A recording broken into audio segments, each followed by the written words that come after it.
amekupa wewe. Kumbuka wewe ni mtu wa mbinguni ule duniani. Kumbuka wewe sio mtu wa nchi hiyo. Kwa mimi ni Mtanzania. Amen. Ukiniona kwa nje mimi ni Mtanzania, lakini mimi sio Mtanzania. Amen. Siko naongea na mtu ananielewa. Ukiniona mimi kwa nje ni nani? Mtanzania. Lakini mimi sio Mtanzania. Mimi sio Mtanzania, mimi ni raia wa mbinguni. Amen. Lakini naishi wapi? Duniani. Naishi duniani. Mimi ni raia wa mbinguni, nipo duniani, nipo Tanzania, lakini mimi sio Mtanzania. Ukicheki damu yangu sio Tanzania. Amen. Kwa nini? Kwa sababu mimi ni raia wapi? Wa mbinguni. Kwa siishi kwa misingi, sifanyi kile ambacho Tanzania inataka nikifanye.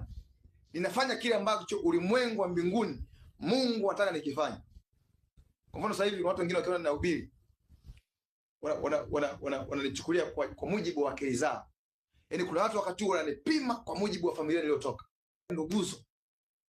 Ili utembee kwenye viwango vya Mungu ni lazima utoke katikati ya nduguzo.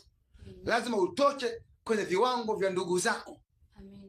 Na unapotoka kwenye viwango vya ndugu zako, maana anza kutembea kwa imani mpaka pale Mungu atakapokuonyesha. Na Mungu anambia upo kwenye nchi yako. Msingi wako haupo katikati ya nduguzo. Msingi wako haupo katikati ya nyumba ya baba yako. Kwa hiyo kipindi kile baba yake Ibrahim alikuwa na miungu yake, alikuwa anaabudu miungu mingine. Ndio Mungu anamwambia wewe Ibrahim, nataka nikufanikisha lakini siwezi kufanikisha kwenye misingi ya baba yako. Kama vile Antipas alivyouawa mahali akapo shetani, ndivyo ambavyo Mungu anamwambia Abraham, siwezi kufanikisha ukiwa kwenye nchi yako. Siwezi kuinua ukiwa ndani ya nduguzo, ukiwa kwenye akili, kwenye mitazamo ya nduguzo. Siwezi kufanikisha ukiwa katikati ya nyumba ya babako. Lazima nikutoe, maana Mungu anakutoa kwenye fahamu. Sio ngea mtu wakati huu. Amen. Wewe unanitazama wakati huu na wewe ambao utafuatilia baadaye. Nataka nikwambie, maisha yako hayapo, misingi ya maisha yako Mungu hajaiweka katikati ya nduguzo.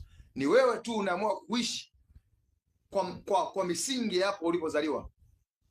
Mungu alipokuleta kwenye familia hiyo, Mungu amekuleta wewe duniani kupitia hiyo familia.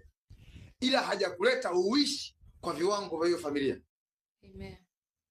Sema Baba, katika jina la Yesu,